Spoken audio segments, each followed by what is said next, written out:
J'avais 15 ans lorsque je me suis blessé.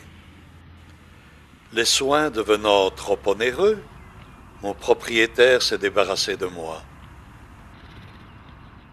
Le hasard, la destinée se sont associés pour m'offrir un avenir plein d'espoir. Autrefois, mon tempérament, docile et doux, m'avait donné le privilège de promener les touristes en calèche. Maintenant, je suis dans un centre d'attelage, en revalidation. Mes collègues, ils sont nombreux pour tracter les calèches. De mon box, j'observe les gestes de mon nouveau maître, sa présence journalière et les soins qu'il nous prodigue témoignent de sa bonté envers nous.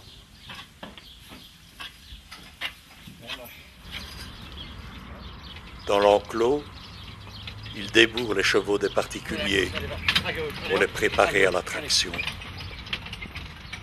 Mes oreilles sont à l'écoute des informations qu'il donne.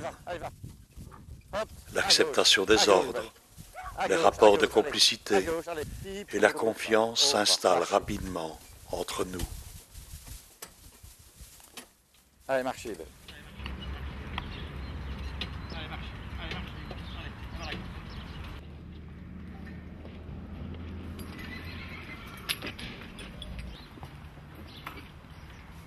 Pendant les apprentissages, le maître nous habitue à la circulation urbaine ou aux diverses manifestations locales.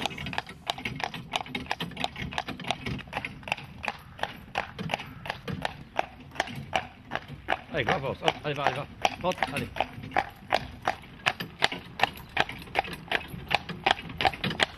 Dans les dépendances, un attelage en construction attise mes souvenirs. Avec l'arrivée du printemps, nous quittons nos écuries pour paître dans les prairies.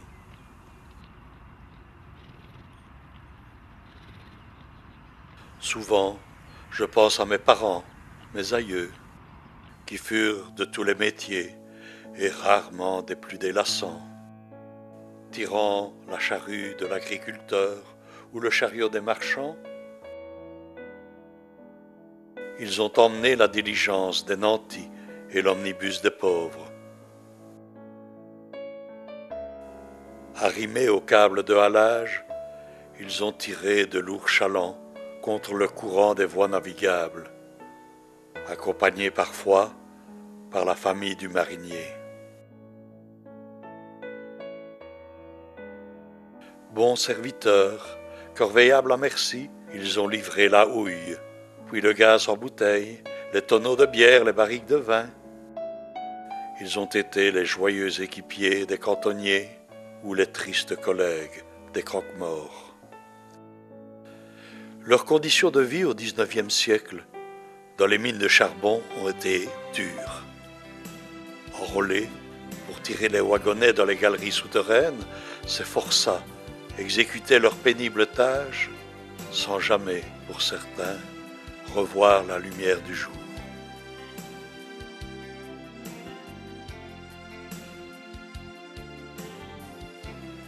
Réquisitionnés lors des guerres, ils ont charrié les munitions et les vivres pour assurer la logistique et le ravitaillement des troupes sur le front des hostilités, tantôt napoléoniennes, tantôt hitlériennes, et plus récemment encore dans les Balkans. Heureusement, ces périodes sont révolues pour nous. Nous qu'on a l'habitude d'appeler maintenant chevaux de trait, car grâce à la ténacité des éleveurs, nous reprenons petit à petit du service dans une fonction qui est véritablement notre vocation, la noble fonction de traction. Je vais avoir 20 ans demain. Mon ouïe reste aiguisée, surtout quand il s'agit de sabots qui martèlent la route.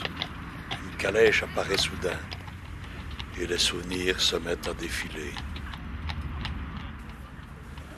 Je me souviens de ces promenades en classe verte.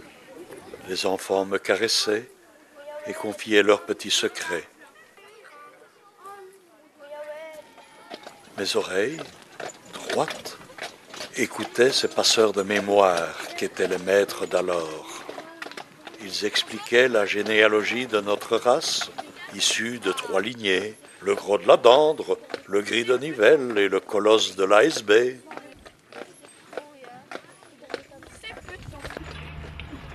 Dans ma rêverie, mon regard croise celui de mon maître, qui a perçu dans mes yeux mon désir fou d'être attelé. Un palefrenier venu faire ma toilette comble ma joie en me préparant pour accomplir mon rêve.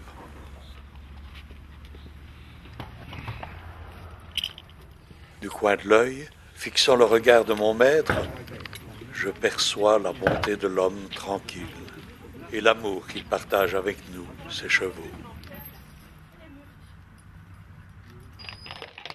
Je ressens à nouveau ma fierté d'être attelé, d'aller par monts et par vaux, de croiser du regard les habitants des villages traversés.